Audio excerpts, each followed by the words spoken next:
Occult Confessions is brought to you commercial-free through the generous support of our patrons. Visit occultconfessions.com and click on Donate to help keep the history of the occult on the digital airwaves. What do we chat? Jesus! Right. Oh, God. Big old JC. It's Jesus Day. That's Who's true. in the house? JC's in the house. The two that were raised Protestants. That's enough then. We're starting our discussion. Oh, damn. That was the wrong episode. You guys comfortable with all that? You want me to keep that? Is that what we're going to go with? I don't know. I don't know where to... Yeah, let's try that again. See Don't what, let see it what come. you do. I don't know. In this corner, weighing about as much as a Catholic Pope, our resident Catholic Riley, versus the man who weighs as much as John 3:16. Is this the big, guys, the big Protestant versus Catholicism? W-E-E. Like, is there... what is it? WWE? Yeah, absolutely, even because know all the the battling is initials. pointless. Oh, eye roll from Riley. Okay. And a bunch of Protestants too, Sam, I'm sure. Yeah, more... Pointless. Ouch. John The- There's Wesley. Protestants that have devoted their Ouch, lives Martin to Luther. Like that guy I showed you Yeah, on poor YouTube. Martin Luther. He didn't do what he Talking about did. the Ouch, Tower Henry. of Babel. He just went on. Martin Luther converted back on his deathbed. It's fine. We're about to embark on a perilous journey to demonstrate something that I first heard during my years of fieldwork in the Spiritualist Church. That Jesus of Nazareth was what we would call on this podcast an occultist. Spiritualists don't tend to like the word occult, so they specifically called him a great teacher and healer and medium. But for our purposes, it amounts to the same thing. There's a bunch of stuff we need to clear up before we can even start to make the case on this. First, let's just remind ourselves what occult means to the alchemical actors. The word itself is generally considered to have been coined by Eliphas Levi in the 19th century, and refers to magical practices after the Enlightenment, roughly 1700 to the present day. Here, we use occult as a catch-all term to include the esoteric, and go a bit further still to include pretty much any practice, ritual, or belief that involves the manifestation of the supernatural in the natural world. Most Christians would at least agree with us then on that broad definition. Christians? Yeah. Sure. All right. Jesus performed miracles either through the power of the Holy Spirit or through his own divinity, which contradicted or overrode the rules of the natural world. Most of the miracles revolved around a kind of healing, which is why we're getting around to Jesus in this series. He healed the sick, he exorcised demons, he raised the dead. For our listeners who are not so familiar with Christianity, a couple of facts about these events might surprise you. First, scholars are fairly confident that Jesus was a real historical person. Second, we're also pretty confident that he actually performed most, if not all, of the miracles attributed to him. In fact, he wasn't the only healer or miracle worker wandering around Greater Jerusalem at this time period. Arguably, what made him stand out, besides, of course, his crucifixion and rising from the dead, was that he performed all of his services for free. The question for us today is, how did Jesus perform his miracles? And how does he fit into the broader story we're telling about spiritual healing? My name is Rob C. Thompson. I am the Supreme Hierophant of our secret order of alchemical actors. My PhD is in alternative religious ritual of various stripes. I'm joined by Olivia Litteral, Hello! our Grand Master of the Order, and Hello! my fellow non-Christian, I guess, for this conversation, because I feel weird. we're even now. Well, it's like I used to be there, and I jumped ship. Oh so yeah, I was kinda never there like- in the first place, so. It was fun. Good times. Let's introduce our fellow panelists today. We've got Riley Claxton back in the seat. How long has it been? A little while. It's been a little A while. hot minute. So Riley is, as those of you who are longtime listeners know, our resident Catholic. Resident Catholic. Oh my gosh, do I have an intro song now? Yeah, it's pretty sweet, honestly. I was working on the website today, and I just went ahead and labeled Riley resident Catholic, so I think feel like that's it going to should be be her more like- official title. Wow. It should be like more Yeah. Gregorian chant, though. Oh yeah, that's I'm sorry true. that my song wasn't good enough for you, Protestant. That was a little too Protestant-y to the song. Ooh. Resident Very Yeah. See, I started you. I got you in the mood. Speaking of people who are in the mood, Sam Steen is our Protestant for the day. I don't like that they're laughing at the mention of my name. Of you being in the You mood. said you were in the mood. Made me feel weird. He's in the mood for podcasting. Jesus. For Jesus. Oh. So Riley is going to provide the Catholic perspective. Sam's going to provide the Protestant perspective. Yep. Okay. I do want to note that Riley is a liberal Catholic, and that Sam is a, questioning Christian? A conflicted Christian. Conflicted. Sam is a future Catholic. She's really working, having me switch sides. So you can see what kind of fun we're going to have today. This is good. So that's by way of saying, I know that our listeners, many of you are like Olivia, you've departed from the Christian church, or like myself. Enough of that, please. You've It's been hurting my ears. My worked- Protestant ears. You've worked on the outside of the established dominant traditions. So the Christians we've invited to speak with us are regular contributors to the podcast, first of all, so they're comfortable with the subject matter. Second of all, they're not trying to convert any of you. Just Sam. That is the name of the game in Protestantism, guys. We, the members of the secret Order of alchemical actors, do solemnly commit ourselves to a full and honest telling of the history of the occult as far as we know it. Amen. Oh no. That's the first time that's ever happened. I don't know how to respond to that. I felt really weird about it. It was more of a I wanted to see how you guys would respond. We kind of froze. You did freeze. We were like deer in headlights. I'm not for a proud of second. our It was like when you catch your cat about to knock something off the shelf. You're like, hey, stop that. It's like, Yeah, we just looked at each other like, what do we... so go ahead and just knock it over now, It's guys. too late. It's off the Do we shelf. also say amen? Let's get to our 3 plugs, Olivia. Plug! Let's start different with every time. it is, yeah. That was like a little ghosty at the end. Ooh. All right. We're getting there. The Holy Spirit. We want to give Sorry. we want to give a word of thank you to our guest scholar for today's episode, regular listener, friend of the podcast, Emery Jones. Emery is the second guest scholar we've had so far. They vetted our episode and offered suggestions to keep us on the right side of the scholarship. Emery is a graduate of St. Edward's University, and their research concerns trans imagery in early Jewish and Christian mystical and apocalyptic literature. Whoa. Yeah, both canonical and extra-canonical. Trans imagery. Isn't that interesting? Huh. I would love to hear what they have to say just on that subject. It yeah. just sounds so interesting. We've got to invite Emery to speak more on this. Also, I like their name, Emery. Emery. Also, Emery considers what this means today in a Christian faith fractured by competing understandings of gender. Yeah. So, interesting stuff. Bravo. Thank you, Emery. Yeah.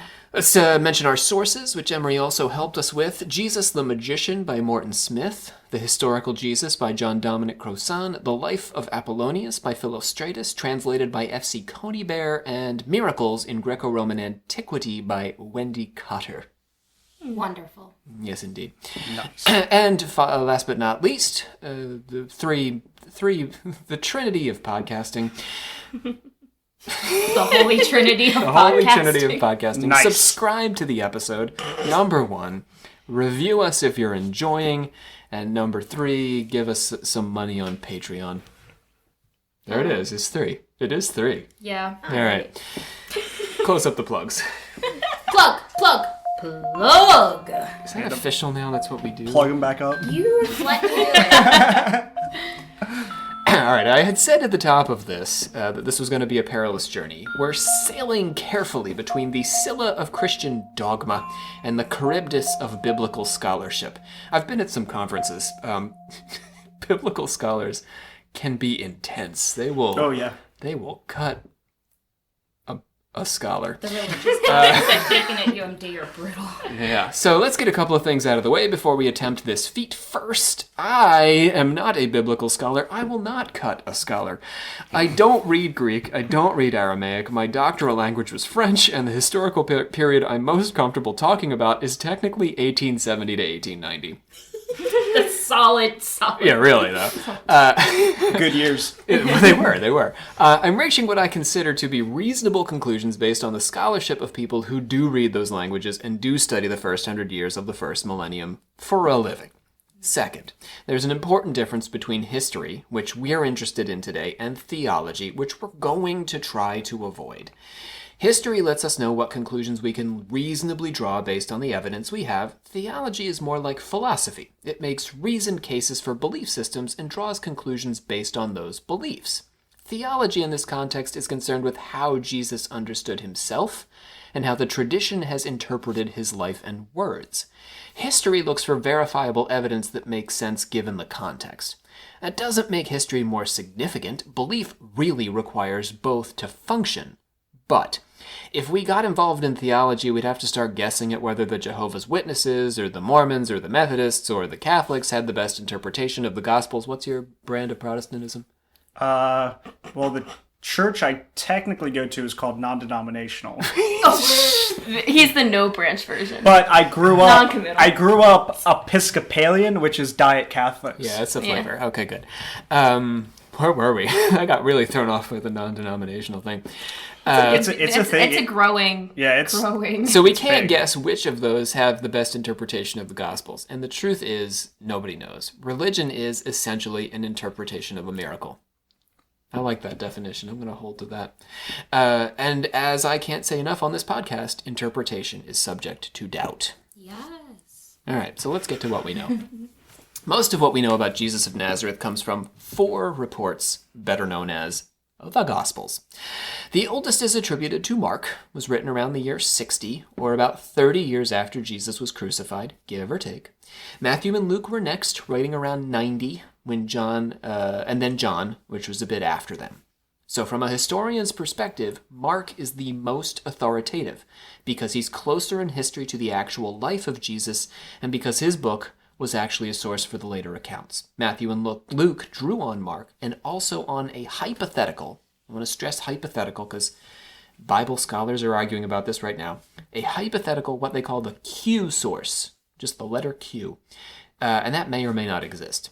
This is an account of Jesus' life that has been lost to history, but seems to have informed both Matthew and Luke. When we compare them, there seemed to be this underlying secret book, a cult secret, and accounts for many similarities between their texts that aren't also found in Mark. So we can see that, they took Mark and they just took a bunch of Mark and they were like, oh, we love all this stuff. This is great. We're going to work with this. And then we can see this other stuff that is not in Mark that they both have in common. So we're guessing that this comes from a single source, and they pulled them together. So that's the only little vocab term. The Matthew, Mark, and Luke, they're called the Synoptic Gospels, the Synoptics. And John, which came a little bit later, is not one of those because the 3 of them are more similar than John. And there's doubt, I feel like the most doubt surrounding the Gospel of John. So they're called the Synoptics. Poor John. Mm-hmm. But he made it into the top 4. He did. There we go. You got to give him some credit there. Good old John. Everyone knows it, John. Who makes it into the top 4, but yeah, still doubt him a little bit. The gospel writers tend to agree about the basic outline of Jesus' life, but there are differences between their accounts. Geography and chronology are a little messy, for example. Also, they differ on which aspects of the story of Jesus' life they include. The Christmas story, for example, only comes up in Matthew and Luke. Mark and John start with Jesus' baptism and focus on his ministry. Let's talk about Christmas for a moment, shall we? Oh, let's talk about Christmas. Oh, all right. I can feel the hostility. You know I have feelings. I've not heard such feelings from Olivia. You haven't? No, never. Pagan corner over here. Hi. Well, Christmas is a little of each, to be honest. Let's talk about the Jesus part. Jesus' birth narrative is generally subject to a fair amount of scholarly doubt. The story goes that Jesus was born in a manger while his family was on a trip to register their names with a Roman census. Shortly after birth, he was visited by angels and magi from the Far East, all declaring his divinity. This divinity was confirmed by the miraculous nature of his birth. His mother was a virgin. And, Riley, was also born of a virgin birth? Help me out with this. No. Okay. So the Immaculate Conception is Yeah, not go that ahead. she was born of a virgin birth. Oh, I remember I read about this in class, actually. Yeah. Okay. So the Immaculate Conception is not, it's that she was conceived without sin. So she herself was conceived without sin. Without sin. Yeah, so she... But with sex. Yeah, Oh. that's not a sin. Oh, good. I'm glad we're all on the same page there. It's not a sin. So I even believe sex is But that, Well, but yeah, the priests aren't getting to it anytime but soon. so the Immaculate Conception is that she was conceived without sin. So it's not that, the kind of analogy that I like to use is that if it was like if the rest of us had fallen into a mud pit, right? And we were all muddy, and then we were taken out of that, we were rescued out of that mud pit, right? Yeah, and cleaned in baptisms. Yeah. Whereas Mary, almost fell into that mud pit, but was rescued before she did. That's more of the kind of that she wasn't, it's not like she is this God, but that she was saved. Some miraculous intervention. Yeah, so that it was an immaculate conception, that she was conceived immaculately. Lovely. Yeah. Scott, thank you for clearing that up. You're welcome. Scholars aren't sure if the census mentioned took place at the right point in history for it to line up with Jesus' birth. There's one question. Also, Jesus probably had brothers and sisters, which challenges the concept of a virginal Mary overall, depending on when they were born, etc., etc. There's also a possibility that the brothers and sisters, the women, weren't literal brothers and sisters, but plausibility stretches in the attempt to keep Mary virginal throughout her life. Right. A little tough. Okay, you guys can do wonderful things. I won't get off on this. All right. That's not the purpose of this. Could have been his cousins anyway, but they are called brothers and sisters. Yeah. So, across traditions and time periods, it's pretty common for believers to invent or exaggerate the birth narratives of their founders. This to me is a slightly larger point. One story of the Buddha has him emerging from his mother's womb, walking and talking, and promising salvation to all of humankind. This doesn't mean that the Christmas story never happened. It's certainly more suspicious than much of the rest of what we know from the Gospels, though, because there's an incentive to develop a powerful origin story. Yeah. Keanu Reeves is in a movie where he plays the Buddha, and they do this scene of the Buddha popping out of the womb. And are you being serious? Right? Yeah, no, I'm what? completely Where do serious. I watch that? I don't remember the name of it, but it's John Wick who? Is it like a little Keanu Reeves? It's a CGI baby. It's from, years ago, but yeah. Oh. Anyway. I will say, what's interesting about that birth story, I think that makes it unique, is how underwhelming and overwhelming it is at the same time.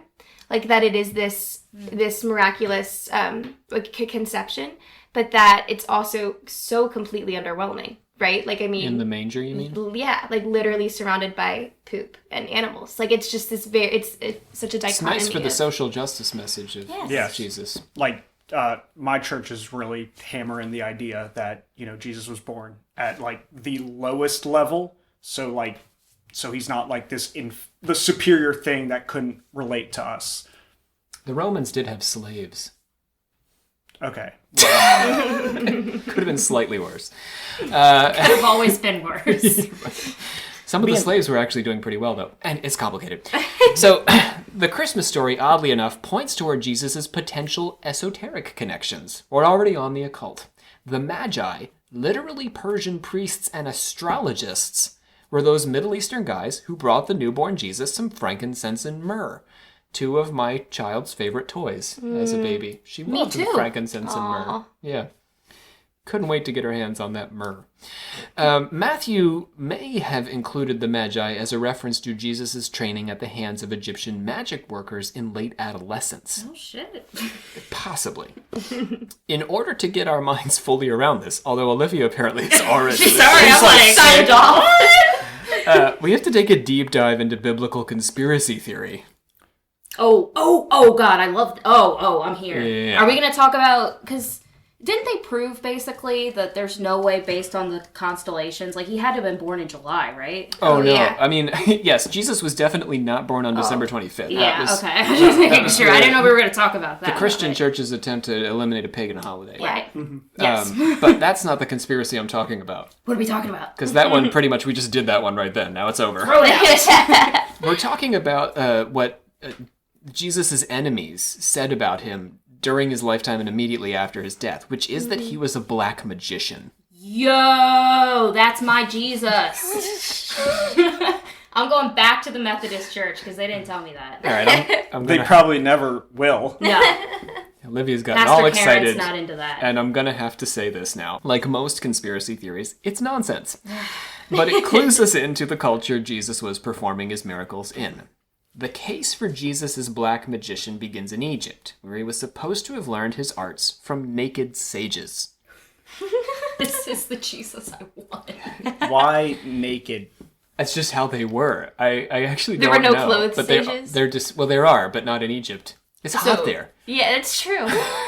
Maybe they're just... You're saging Most it people up. are naked. You gotta. Do you think they air at it least out. wore like jewelry or something? Or were Air they it just like out. completely bare? I feel like jewelry would... If you're gonna be a naked sage, you don't go with jewelry. You want to go all the way. Okay. Yeah. You know? You don't want to stand out.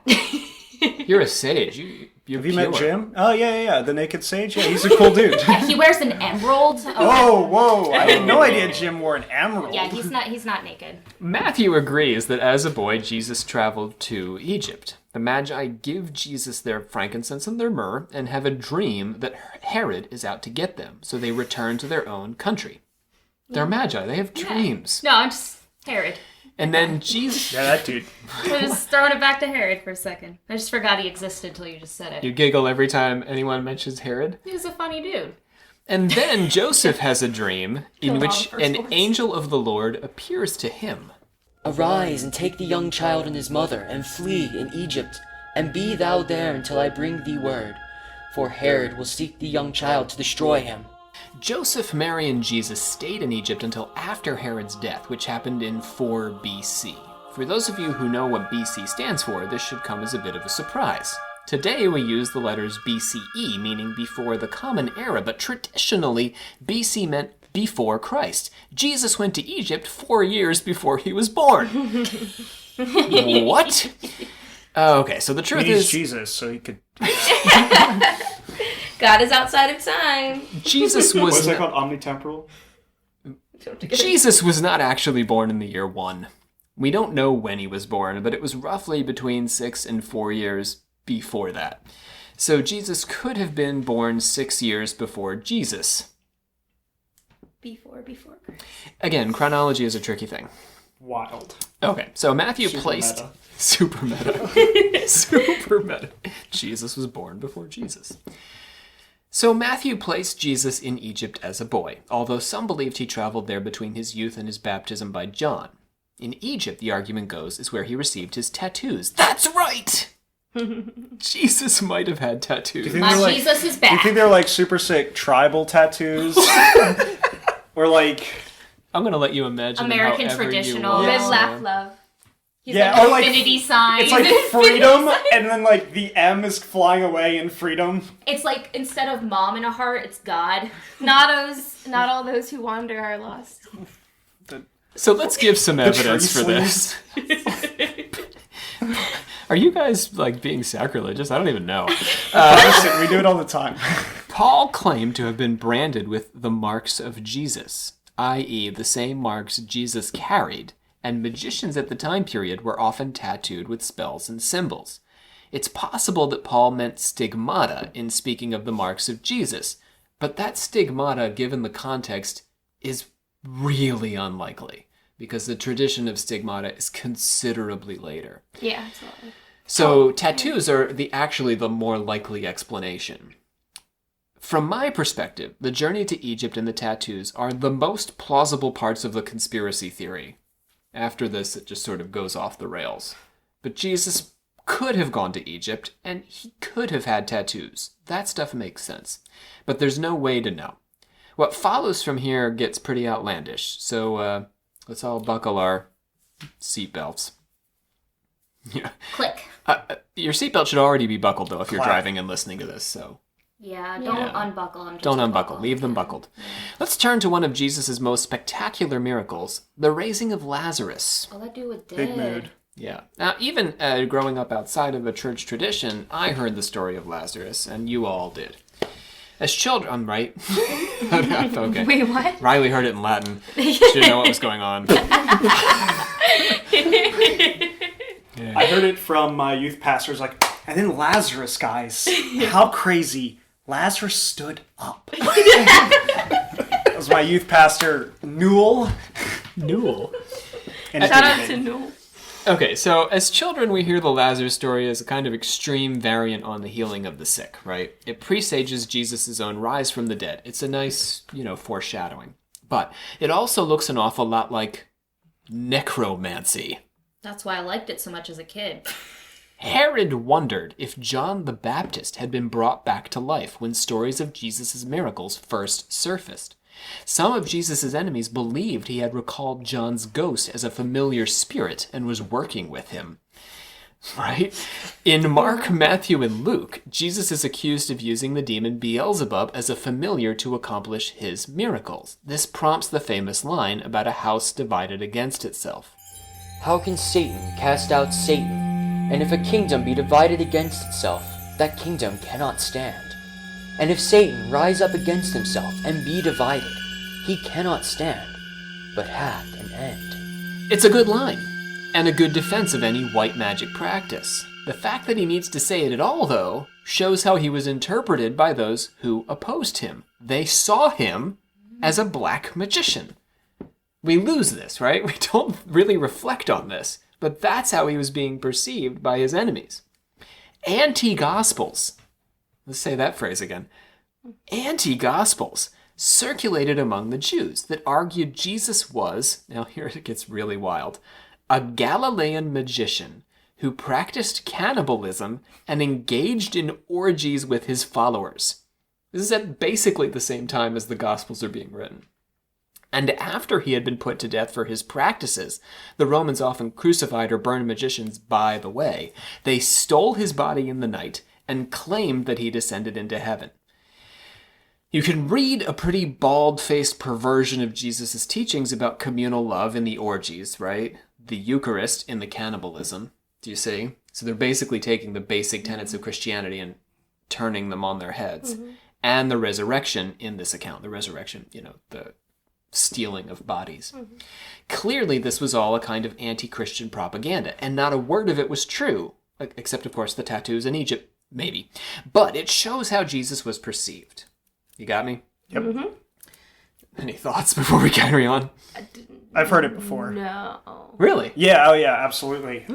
Well, just because,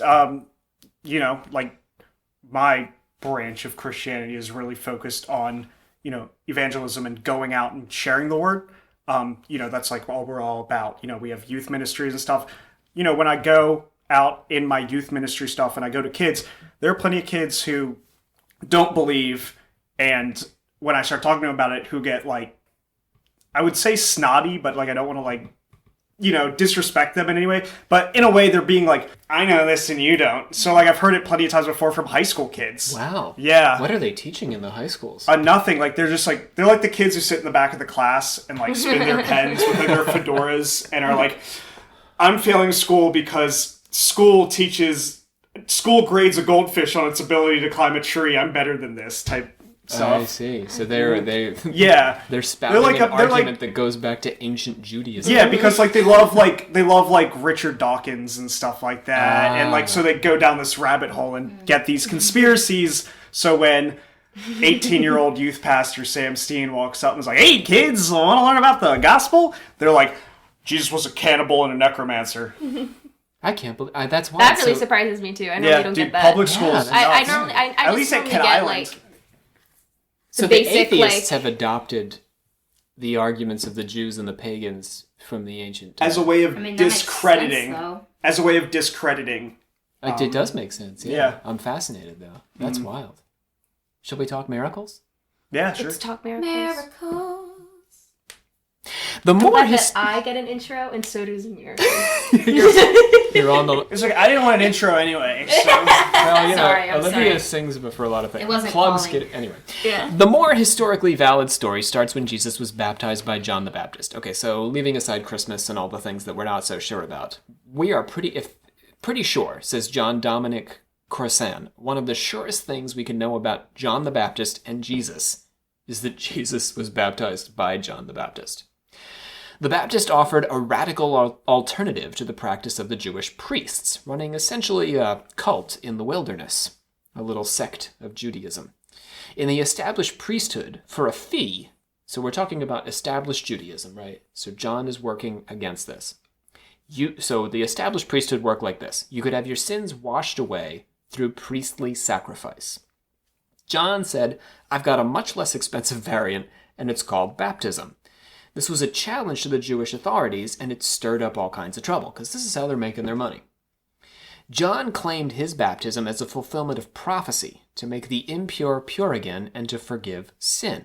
At this time, one of the temple's major functions was to perform appropriate sacrifices to Yahweh in order to relieve believers of their sins. These were animal sacrifices for the most part and came at a steep price. This led to a money-driven priesthood, which John sought to disrupt. We can think about Jesus throwing over the tables of the money changers in the temple, which is getting at more or less the same issue. This is like indulgences before indulgences. Too much money in religion. Well, and you can compare it to how it's often compared of like the sacrifice of Christ, like being like why Christians don't need to do that. Like we don't have animal sacrifices because he did it and for free. Yeah. Like he to have, especially the people of this culture understand exactly what he was doing was to fulfill like that sacrifice. Like no longer were sacrifices needed. Mm-hmm. And to show that he paid it for eternity. And John really paved the way. Yep. He preached the Messiah was coming, that an apocalypse was at hand. I don't know about an apocalypse, so we're still waiting on that. And the gospel, a lot of people have preached apocalypse. We're getting to that in our next series. And the gospel writers interpreted this preaching to mean that Jesus of Nazareth was the Messiah. Jesus was, according to Mark, visited by a spirit at his baptism, which drove him deep into the wilderness for 40 nights. Oh, Satan, right? Is that Satan 40 nights? No? Not the Holy Spirit. No. Oh, but yeah, is that Satan when he goes out tempted. into for 40 days. That's like one of my favorite stories. You just like stuff with Satan. Yeah. So 40 days is a powerful mythological time period. It's not only the period of the Old Testament flood and the desert fasts of Moses and Elijah that may have been practice Hebrew prophets used to induce visions, but is also the amount of time the Buddha sat under the Bodhi tree to achieve enlightenment. That's what I was going to ask you. Yeah. So, very powerful amount of time. Jesus' experience. Let's listen closely to this in light of our last episode. Jesus' experience, driven by the Spirit into the wilderness, called by the Spirit, unable to resist the call, goes off into the wilderness alone. Sounds like the shaman's calling. Right? Yeah. He's a shaman. He's a shaman of his people. And we can see that this tradition that Jesus is a part of stretches well beyond Judaism or Christianity into a long-established pattern of spirit workers across the ages. Sort of makes you appreciate him in a different light. The story of Jesus' baptism suggests that Jesus began his career as a member of John's sect. However, after John's arrest, it's clear that Jesus had his own visions and went off in his own direction. So Sam is sort of already pointing at the connections between John's ministry and Jesus. Well, both of you, Sam and Riley, that John was saying, I'm going to give you this cleansing free of the church. Jesus picks up that message, but he takes it to the next level, forever and ever. So, to start his ministry, Jesus gathered his first disciples and began to wander the country performing miracles and preaching. But Simon's wife's mother lay sick with fever, and anon they tell him of her. And he came and took her by the hand and lifted her up, and immediately the fever left her, and she ministered unto them. And at even, when the sun did set, they brought unto him all that were diseased, and them that were possessed with devils. And all the city was gathered together at the door. And he healed many that were sick of divers diseases, and cast out many devils, and suffered not the devils to speak, because they knew him. We're not even a full chapter into Mark, and already we're at our central question. How was Jesus performing these miracles? The first thing we've got to accept is that this was a very different time from our own, and miracle workers were not as unique as they might be in our time. Galilee had only been converted to Judaism when the Jews conquered that area between 125 and 75 BCE, and many of these conversions may have only been skin deep, with supposed believers continuing to hold much of their pagan belief system, including a variety of magical practices. And Judaism itself, as it evolved, incorporated a wide variety of these practices, often involving the use of the secret name of God, which transformed over time into the Kabbalah.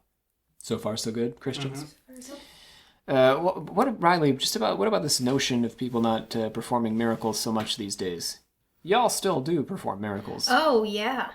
Do you think it's as prevalent?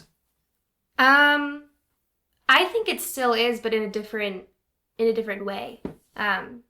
Definitely. How so?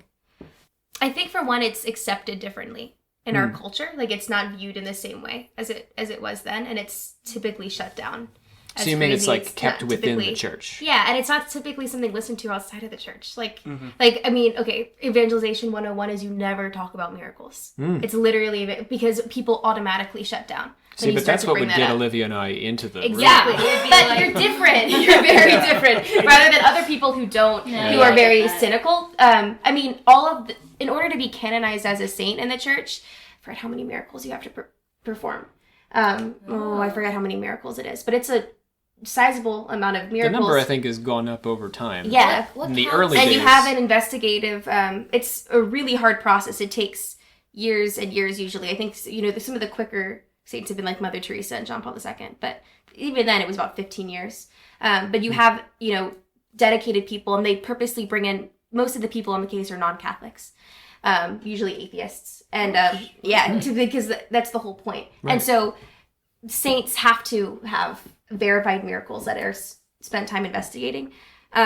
But you never bring up miracles usually to people because people automatically shut that down. That's not what they... I agree very much. And I think it is a cultural thing. We have like this very materialist viewpoint of the world. Like what is physical is all. You don't particularly see the Protestant church talking a whole lot about miracles that are done in this day and age. You don't hear them talking about stuff that's very non-physical in a sense. It's like this is the physical world and we deal with reality. But I've seen a shift otherwise recently, just in the churches that I've been going to. I'm seeing a lot more stuff where it's like laying on hands, healing through prayer and stuff like that, and invoking the Spirit into a space. I see that more common now than I have in the past in Protestant churches. Well, I think the big difference here between the two is that most of the miracles done canonized are after they die. It's all invoking of saints after death. That's where miracles come from. And that's something that Protestant church doesn't touch at all. It's when you're dead, you're dead. Whereas you're for in us, another world, my day is spent asking saints to intercede for me, and that's like we're constantly invoking the saints. And that's where those miracles come from. So that's the difference there. Mm-hmm. Ours is power through the Spirit that dwells inside of us. Like that's just, at least when we talk about like just healing through prayer, like a lot of times I'll go to church and towards the end of church we'll have people up at the front and the entire congregation will come and lay hands, and our pastor is saying like through the power of the Holy Spirit we're going to pray for healing for you. It's much more of like that than it is very much like you said. We don't do any of that. Yeah. That's the most Keep your hands to yourself. That's the most Protestant you've ever heard you. Really? Yeah. I don't know how to respond to that. Well, on that... On that note. Morton Smith, who we've got to note is a controversial but fascinating New Testament scholar, offers us 3 classes of miracle workers circulating at the time. The first was the Goetes, a kind of Greek shaman. Where's James when you need him? Yeah. Goetes. The origin of the term as it would be used in medieval grimoires. So the word Goetes would come up in medieval grimoires later. That's cool. They entered a state of ecstatic trance and accompanied the dead on their journey to the underworld. A little bit Lazarus-y. The Magus, version number 2. So we have the Goetes and we have the Magus, considered both more powerful and of a higher status than the Goetes, and the Magus came from Persia, the Magi. The Magi were an insular group who practiced incest to keep their bloodline pure. Didn't hear that about the Magi, but fun fact. And practiced a secret brand of magic that they didn't share, so they were more occulty than the Goetes.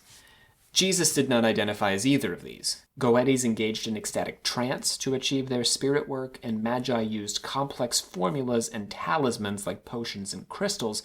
Jesus took a uniquely straightforward approach. And a certain woman, which had had an issue of blood 12 years ago, and had suffered many things of many physicians, and had spent all that she had, and was nothing bettered, but rather grew worse, when she had heard of Jesus, came in the press behind and touched his garment. If I may touch but his clothes, I shall be whole.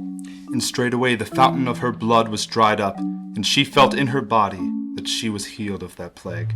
And Jesus, immediately knowing in himself that virtue had gone out of him, turned him about in the press.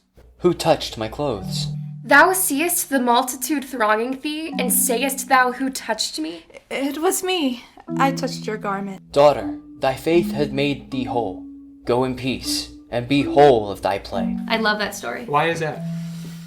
That's like one of my classic talks, is on the hemorrhaging It's a woman. classic Riley It's a lecture. classic Classic Riley. Riley. Oh, let me tell you, whoever listens to this that has ever done anything with me, they can probably say it verbatim. Okay, so that tell talk. me why. Why does this story It's a speak great to question. you so much?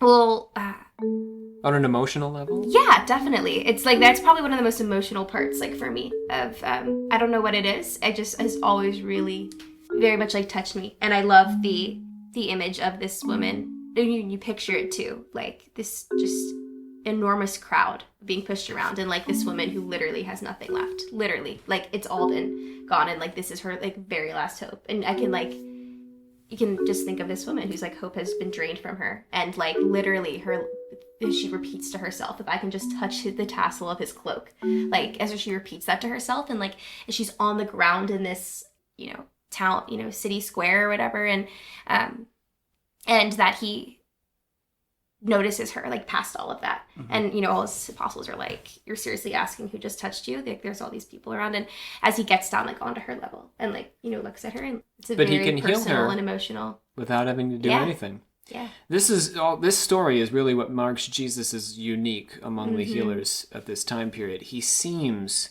to have an indwelling healing power that just comes out of him. And he can feel it when it does. And he need do nothing to release it. Yeah. Which is unlike any of the other healers that we're talking about here. Yeah. He's what Morton Smith calls a divine man, not needing trances or rituals or spells, but healing just through an innate power. He didn't even know that the woman had touched him, right? And yet she was healed, regardless of his knowledge. There's another interesting aspect of this account, namely that Jesus feels the power go out of him when he heals. This doesn't mean that the power is finite, but it does show that it has a palpable presence in him. He's a physical response to the act of healing.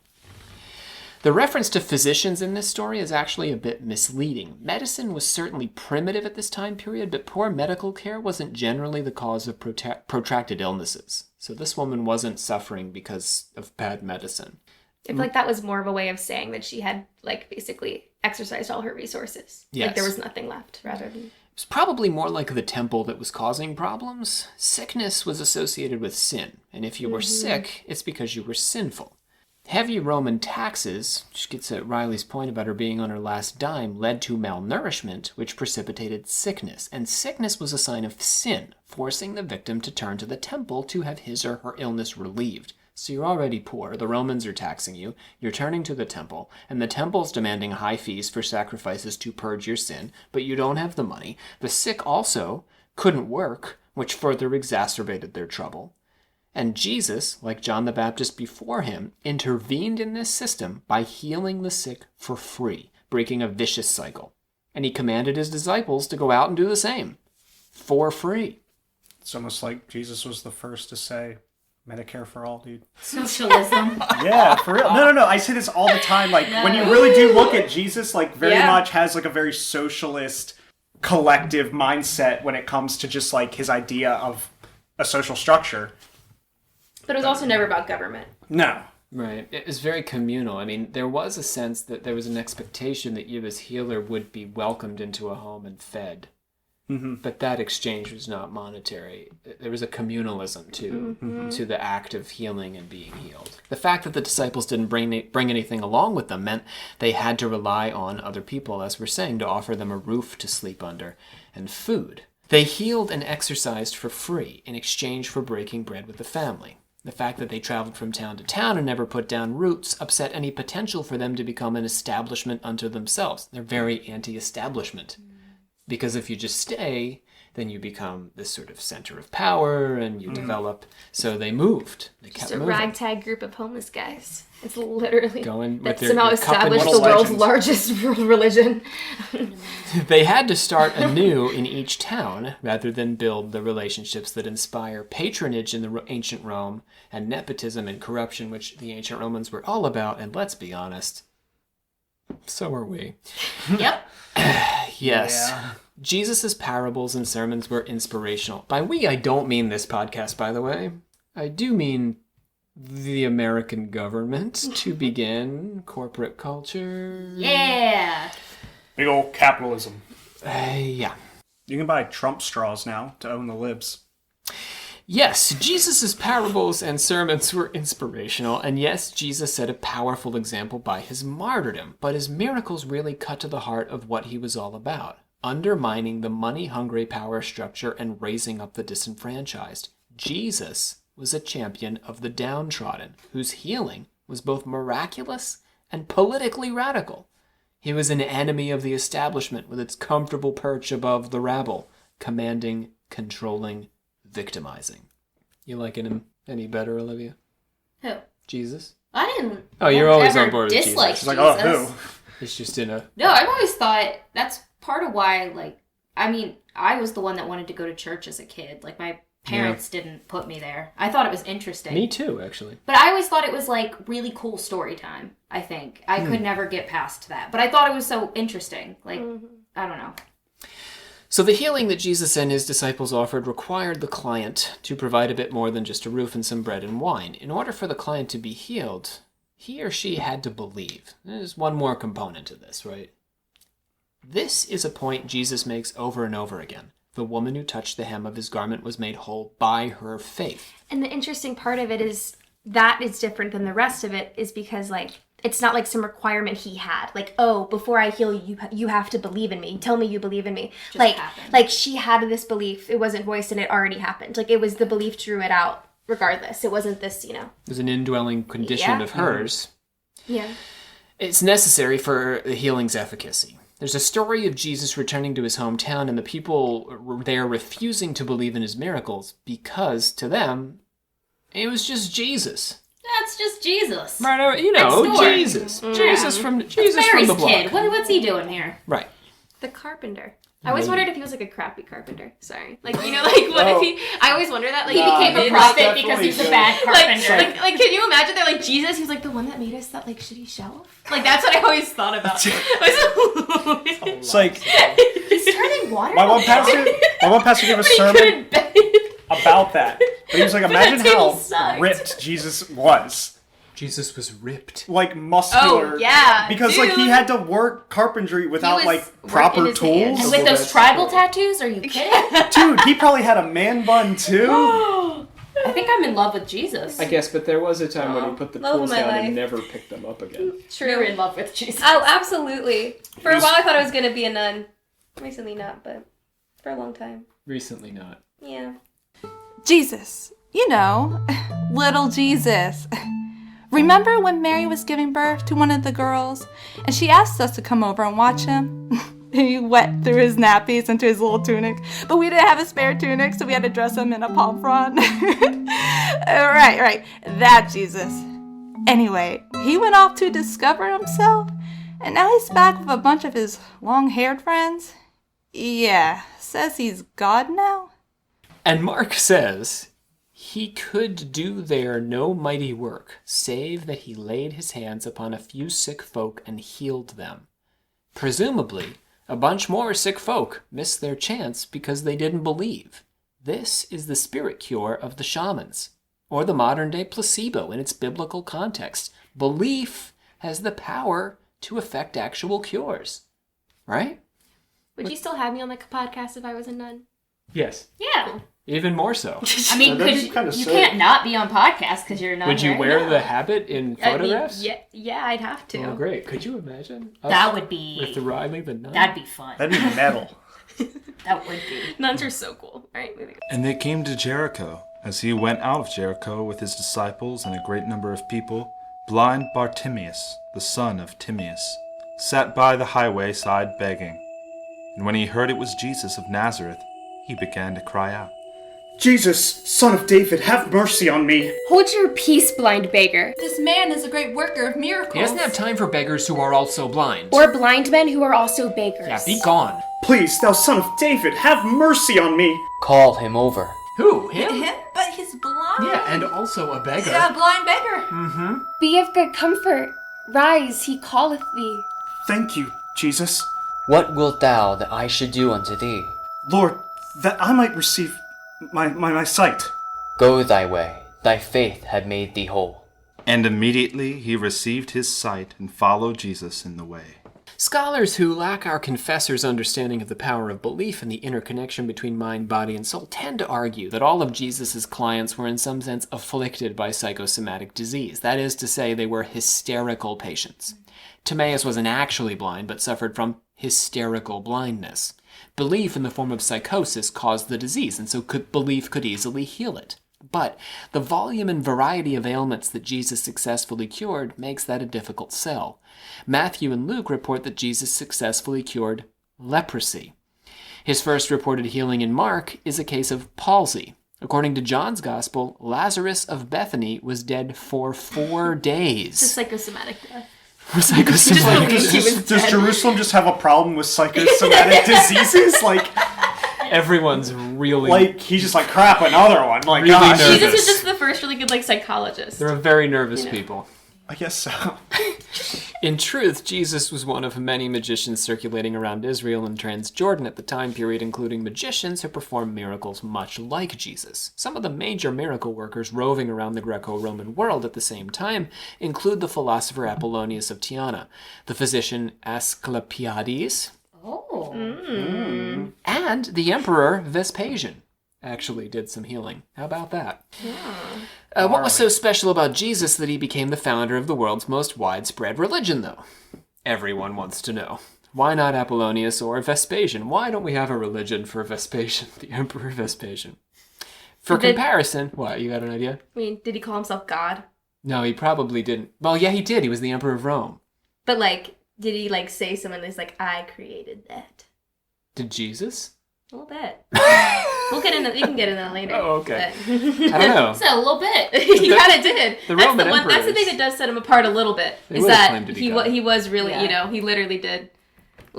He'd perform that stuff, but then afterwards he was like, I did it because I'm God. That was. He was like, who am I? Hey, Peter, who am I? God. But That's Vespasian right. just left Everyone it else hear that? Vespasian figured people already knew. For comparison, why don't we take a deep dive into the life of Apollonius? We're picking on Vespasian, but I've actually prepared to talk about Apollonius. Can you improv Prepared one for on the wrong Vespasian? guy. All right, Olivia's going to handle the brief history for us today. Here we go. About Brief history. did that for you. Thank you. You're welcome. Actually. Apollonius. Apollonius. Thank you. Apollonius was born around the year 2 into a wealthy Greek family. In youth, he trained in and followed the Pythagorean philosophical tradition, Yeah, nice. the Pythagoras, theorem, yeah. the Pythagoras. theory, Yeah, like that and guy. math. Math guy. Oh, But he had a whole philosophy. yeah, I don't even remember the. Yeah, most philosophers were math guys. He grew his hair long, gave up women and wine, became a vegetarian, only wore linen, and slept on the ground. I think I know him. It's very Jesus-y, though. Can you hear the Yeah. The guy that lives on the corner. Yeah, he goes to UMD. He's a philosophy major. Yeah. Hey guys. Hey guys. It's Sam. Sam is planning to be a philosophy major. My hair's getting long. Yes. I was going to say something about that. Go ahead. Sorry. He protested animal sacrifice, gave away his family inheritance, and committed to a 5-year period of silence. Yeah. It's a commitment. I've done 5 days. Not 5 years. That actually does for Riley. That feels like a feat for you. Oh, I Sounds felt like a lot. a That's big got old nerd. 5 whole days of complete silence. I'm That's impressed. a lot for you. Yeah, my dream was the 30-day one. After emerging from his silence, he traveled to Turkey, Persia, where he learned from the Magi, India, where he studied with the naked Gymnosophists. Yeah. Everyone's got to study with someone who's naked. Yeah. Rob, why didn't we study with you while you were naked? Title IX. Yeah, Title IX. That's Yeah. entirely the reason. And the less naked Brahmins, Nevaeh, Babylon, and Egypt. Nineveh. Nineveh. Yeah. That Nineveh seemed more 90. right. It's a Is really Nineveh? Isn't What? Nineveh in the Bible? Nineveh 90 is Isn't what? Nineveh It's a super extreme 90-day thing that you do, like, kind of over Lent, where it's like you don't do, it's just extreme penance. Like, you don't eat anything, and you don't, like, I've known people have done it. Isn't Like the people of Nineveh did? In that What story? did they do to deserve that? They did a lot of things. I forget. They're the bad people in that one story in the VeggieTales movie, In right? Jonah. Yes. Oh, they didn't believe him, and then he got into the whale. They scared Jonah That's into the the whale. town where all the bad people live, right? Yeah. They're all sinning. There are a lot of towns with bad people. No, in but it, it's like a whole thing. If No, you but scare it's a no prophet like into a Gomorrah, whale. you know? You No, need but- 90 days. It's no Gomorrah, but He was inducted in the mysteries of a series of cults into the Eleusinians. And he performed a series of miracles. At the wedding of his former student Menippus, he discerned that Menippus' bride was actually a Lamia, a serpent-like child eater. Wow, Yeah, that escalated. The guy was like, "Come to my wedding," and Apollonius was like, "Cool, sounds fun." Yeah. And then he gets to the wedding. He's like, "Hey, you're your bride there. how do you do that? Oh, yeah, you She's break a the demon. news. She's a serpent demon who eats children." And the wedding feast, along with all the guests, were merely an illusion. Yeah. So and here's the next Why? Wait, piece of so it wasn't information. actually a wedding? Yeah, he He came was the to only the real wedding. person there. Fact number 1, he had to tell the bridegroom was bride's a demon. Fact And number then 2 nobody's was here. none of these people are here. Wait, how do we even know if Apollonius is there? Ooh, But wait, there's the did the philosophy groom? major. Wait, did Yeah, there he is. God. But did the groom know Don't that they roll were your all eyes there? at me. Yeah, he thought they were. He was. So was he had to break it. completely- Not only did he have to break the Yeah. child eater, but he was like, no one's at your wedding. It's just me." Apollonius dispelled the illusion and rescued the bridegroom. There you go. Aww. Nice guy. He healed a man whose hip had been dislocated when a lion leapt at him and gave sight to a man who had had his eyes put out. To cure a woman who had bad trouble in labor, he told her husband to walk once around her when she was about to deliver with a hair clutched to his bosom and then release the hair. That's what I tell women That's some to do. pagan shit right there. Check. That's what I, and, as a doula. A boy was That's exactly what I say. A boy was bit by a mad dog and began acting like a dog himself, running around on all fours and licking himself in front of his neighbors. Apollonius perceived exactly where the dog was who bit him, brought the dog to heel, and had the dog lick the boy's wounds, curing both the boy and the dog of the madness. See, he's a man of the people and the dog. And the dog. Loves the dog. He didn't do any. Jesus. Yeah, no. He Didn't actually heal any cast dogs. demons into pigs. Yeah. Not out of them. Bomber for He those also- pigs. Yeah, they drowned themselves. Yeah, they did. Real quick. In fact, He also raised the dead. While on his travels, he came across a man following a funeral procession for a girl. The girl was a new bride who had died at her own wedding before her marriage vows could be fulfilled. Apollonius asked the girl's name, and the crowd at the procession thought he was about to give a speech in her honor, but instead he leaned over her and began to whisper. The girl woke and spoke and went to her father's house. Her father offered Apollonius 150,000 Sesterces. sesterces. what That's are difficult. those? So a whole bunch of coins. Like, Oh, so what is are it they worth? Like worth a 3 lot? donkeys and $40? Something Yeah, about like that. there, yeah. I mean, Okay, cool. he got 150,000 of them, so. Well, but did Apollonius keep them? But Apollonius told the father to give it to the young woman as a dowry. Social justice. Apollonius had mixed relationships with the emperors of Rome. He befriended Vespasian, but was a harsh critic of his son, Domitian. Domitian? Yeah, you got it. The last of Vespasian's. The last of the Flavian dynasty. Thank you. Which was only 3 guys. Apollonius had been in the habit of criticizing Domitian and may have been accused of attempting to divine the fate of a conspiracy against Domitian by reading the entrails of a sacrificed boy. Domitian was, by all accounts, not especially cool. He more or less neutered the Senate and expelled any critics from its ranks. He ruled as a despot from the imperial court, which he wasn't often at, traveling off to conduct military campaigns and leaving Rome leaderless since the seat of power went wherever he was. He micromanaged the state and the military. He punished writers who spoke out against him with exile or death, not especially unusual for emperors, but he also forbade mimes from performing, and the public loved mimes. And the loved They loved mimes. The Yeah. Romans loved mimes. Outrage over And he mimes. just decided, like, can't do that anymore. Yeah, but I mean, the Roman mimes are not the same as like our mimes. It wasn't a guy in a beret with the white Yeah. face paint. They were. But did they do the same thing? Did they no, also no, make a box? they did comedies and stuff. Why would like- he say no? Just There because was he's a there was jerk? pantomime, which was silent, and then there was mime, which was mime more Like like a mimicry. clown? Mimicking life, Oh. yeah. Yeah, no way. So he just was like, no more mimes because I suck. Yes, he was mean. And in 87, he punished several Vestal virgins for failing to maintain their vows of chastity by burying them alive according to the custom. Rough, right? Yeah. Sorry, being buried alive is like my biggest fear. You and everyone in the You and 19th Edgar Allan century. Poe, yeah, I was about to say. That's so scary. Yeah. At his trial, Apollonius mocked the trial, implied that Socrates had somehow survived his execution, and abused his judges. Man of Tyana, you must enter the court with nothing on you. Are we then to take a bath or to plead? The rule does not imply to dress, but the emperor only forbids you to bring in here either amulet or book or any papers of any kind. And not even a cane for the back of the idiots who gave him such advice as this? Tell me you went out of your house on a certain day, and you traveled into the country and sacrificed the boy. I would like to know for whom. If I did leave my house, I was in the country. And if this was so, then I offered sacrifice. And if I offered it, then it was the sort of sacrifice that a man such as myself could eat, which I did. But let these assertions be proved by trustworthy witnesses. I acquit you of the charges, but you must remain here until we have had a private interview. Clearly, the people approve of you. I thank you indeed, my sovereign. But by reason of these miscreants, your cities are in ruin, and the islands full of exiles, and the mainland of lamentations, and your armies of cowardice, and the senate of suspicion. I must speak out against these failings. But if you will not, then send someone to take my body. For my soul you cannot take. Nay, you cannot take even my body, for thou shalt not slay me, since I tell thee I am not mortal. And then he vanished from the courtroom like Houdini and went about his life completely unafraid of the emperor's vengeance. Later, he psychically perceived the moment of Domitian's murder in Rome. Domitian had dreamed that he saw the goddess Minerva, and she told him she'd been disarmed by Jupiter and could no longer protect him.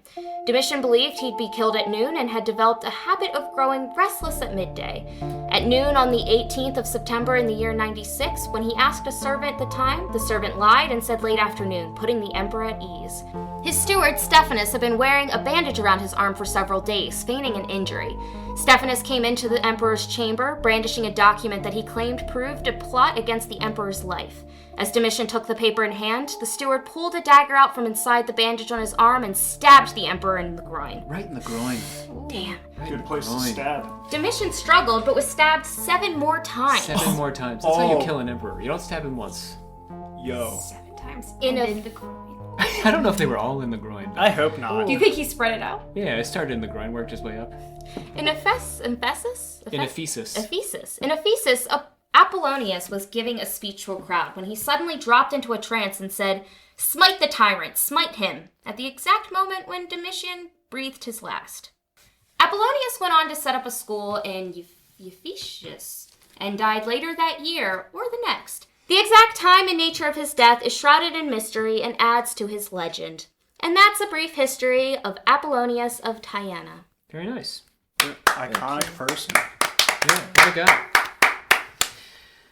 So what's the point of all that? Jesus and Apollonius have a lot in common. They both healed the sick, they both raised the dead, they both challenged authority, they both opposed sacrifice as a religious principle, they both achieved miraculous escapes from their oppressors, and they both claimed some form of divinity. Apollonius was a pagan, whereas Jesus was a Jew, but that shouldn't have made much difference. If anything, Greco-Roman paganism was the more widely accepted tradition at the time. So the question for us becomes, why don't we all worship at the temple of Apollonius and pray to him? That's actually a good point, because the Jews were under Roman rule Yeah. and subjugated, almost looked at as second-class citizens. Apollonius should have been the more popular choice. And yet, so let's figure it out. Let's start with the fact that Apollonius wasn't a martyr. And martyrdom, self-sacrifice for the salvation of humanity, was arguably the hallmark of early Christianity. Let's take a quick moment for Stephen, my favorite saint. Stephen was a member of the early church, one of the 7 deacons appointed by the apostles to distribute aid to the poor. He raised the ire of the establishment by speaking out in Greek synagogues, arguing for Christian principles and against the Jewish clergy. He argued that God dwells beyond the limits of the temple, whereas the priests strictly controlled access to God's mercy and grace. and that people resisted God when they refused to listen to his prophets and to Jesus, and now to Stephen himself.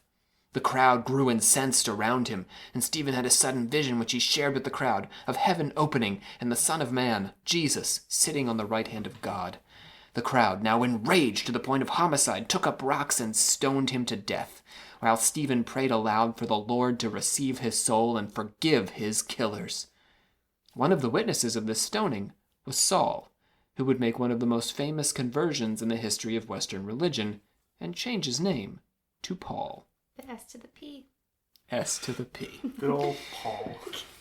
The sheer passion of the martyrs was a powerful recruitment tool. These people, following Jesus of Nazareth's example, were willing and sometimes even anxious to give their lives for their new religion. Seeing this, the witnesses to their faith and self-sacrifice became quick converts. It wasn't it To Peter this day. who got crucified? He was Upside like, down. yeah, they're like, "We're gonna crucify you," and he's like, "All right, do it upside down, though." Because he didn't feel worthy to be crucified in the same way. To this day, martyr. I mean, like that's well. If you die in a martyr, you're automatically. So there's 3 steps to becoming a saint. First one's servant of God. Second one is a blessed. You're beatified. Third one is you're a saint. You're canonized. It's a long process. But if you're a martyr, you're automatically a servant of God. You don't have to Skip a few steps. Yeah. No, I like martyrdom is literally like when I was little, I like prayed that I could be a martyr. Like I mean, yeah. There was that guy who got in that little canoe and went to the island where very recently, Yeah. a missionary. Oh, I don't know which tradition he Well, represented, but he was like an evangelical. Christian missionary. Well, he was in the family. About Yeah. that. Yeah, no, that was crazy. One of our guys. But Goes yeah, to the and they kill isolated everyone island. who Yeah, comes because to the they're island, literally they're like and they killed him. But he like knew that they were gonna like he had knowledge that they did this, but he still did it. But his faith of having to get the good news to them drove him there anyway. that was never my. I don't know. I always wanted like the. I mean, I loved like Joan of Arc. That was my like. You wanted to die Burned? defending France. Yeah, exactly. I just really love France. Oh man, I just can't wait to defend the Eastern Shore and burn for it. Oh, good. That could happen. No, but I finally realized. I think it's possible. No, but I also think it's like, I mean, the classic Catholic thing of dying to yourself. Like for me, I totally wanted to be a martyr, but I was like, I think that would be an easier choice for me than the other way around of like living and like having to die to myself every day, like having to have that little work death for every it. day. Yeah, like I don't like The Buddha like, life. I don't make just one choice. I got to make that choice every Every day day. to decide to die to die. Buddha had to do 80 years. Yeah. So, Christianity spread until at last it won its most famous convert. Well, historically, maybe its most famous and significant, the Emperor Constantine, becoming the state religion of Rome, and the rest, as they say, is what happened. Jesus' sacrifice remains the central symbol of Christianity, as Riley's pointing out. It has influenced her all these 2,000 years later. The religion is, after all, symbolized by the cross, the literal device for his execution. Just take a second to think about that. Yeah.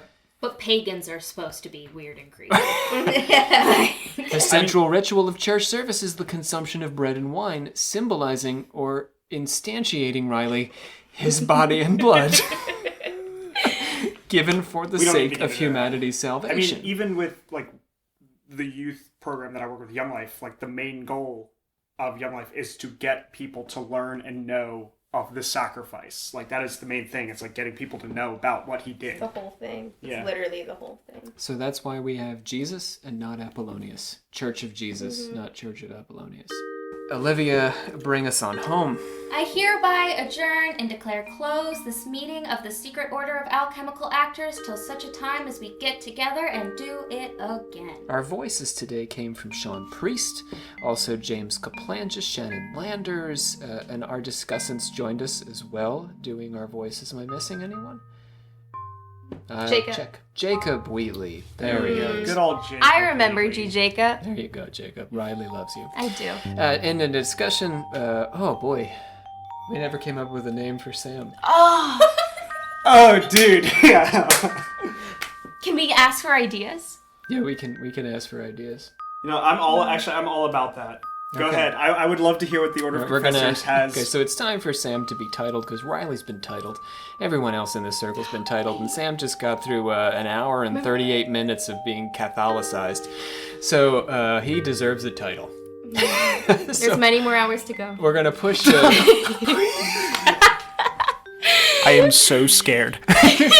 We're gonna put out a poll on the old social medias. Find us on Facebook or Instagram, and let us know what you think we should call Sam based on his conversation with us here today, or the subsequent the previous episodes that we've heard from.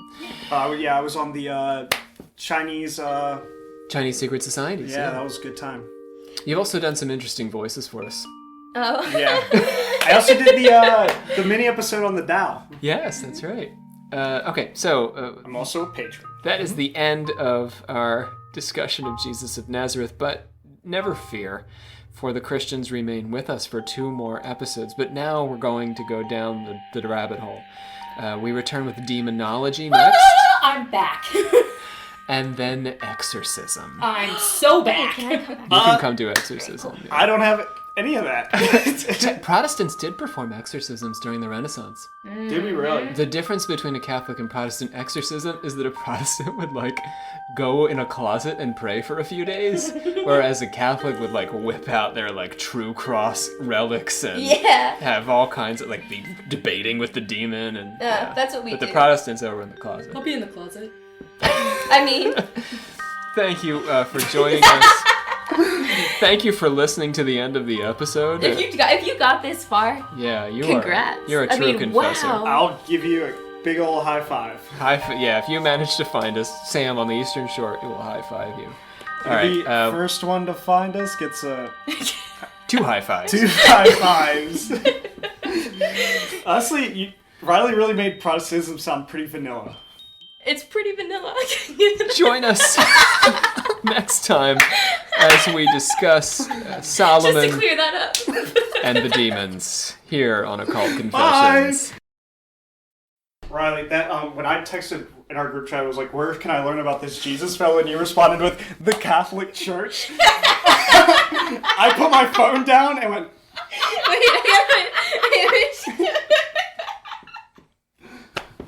I just put nice.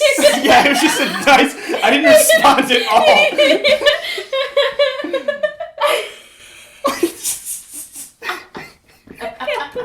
This could be I think it's going to be a fun episode.